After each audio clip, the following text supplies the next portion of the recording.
And so all of this is very clear. The second category is wajib. That tayammum becomes wajib if you do not find water when doing the tawaaf of the Kaaba. What does that mean? Does that mean that the Zamzam water could dry out? From the time of Sayyidina Ibrahim Khalilullah alayhi salatu wasalam, and then Sayyidina Ismail Zabihullah alayhi salatu wasalam, when that water came, it was coming. But we find traces of history that when the civilization settled there, that place became lost. The Zamzam place became lost. People started to throw trash and rubbish. So this became a place where people dumped things. So for many years it was a place where trash was dumped, up until the coming of Sayyidina Abdullah bin Muttalib.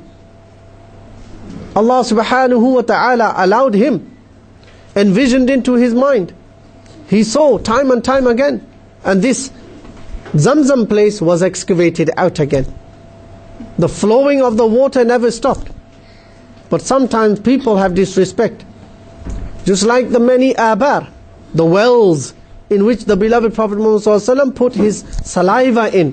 Sweet wells, but cement has been put in, blocked all together. Because they thought people were coming and committing shirk. That is the fanaticism to such an extent. Will Allah spare them on the day of Qiyamah? No. They are the criminals of this dunya and the akhirah, for taking away that which is the haqq of thirsty ummah such as ourselves, wanting to go and taste that sweet water with every yearning that just like the Sahabas they received shifa, we too perhaps will be pardoned and our bodies could receive shifa. Thousands of people go there with such intentions, but now they've all been stopped. It's not very healthy, is it? And so you have the mustahab. Whenever a person إذا أراد أن يصلي نفلا ولم يجد ماء يتوضأ به فإنه يصح له أن يتيمم ويصلي. If a person wants to perform nafil salah, doesn't find water, it is fine for him to do tayammum and perform his nafil salah. This is mustahab. So this is how we look at the tayammum and in which circumstances tayammum is permissible. Lots of people are not aware of this drill. They are not aware of these methods of checkpoints. If you don't, you endanger your tayammum not being accepted at all. You want to risk it, you are on your own.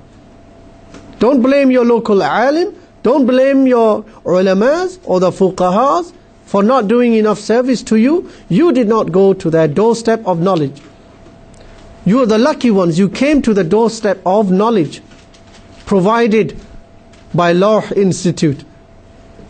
But what about others who have not taken this initiative? Well, on the day of Qiyamah, there will be a liability, answerability. I'm afraid the langar is not going to be sufficient to have you forgiven. This halaqah will be sufficient to have you forgiven. This gathering is sufficient for you to be forgiven because you sacrificed your time. You did that which was a prerequisite. You inspired and aspired yourself with knowledge. You illuminated yourself, and that becomes the basis of mustahaqqun lish-shafa'ah Nabiyyuna Muhammad sallallahu ta'ala alayhi wa alihi wa sallam.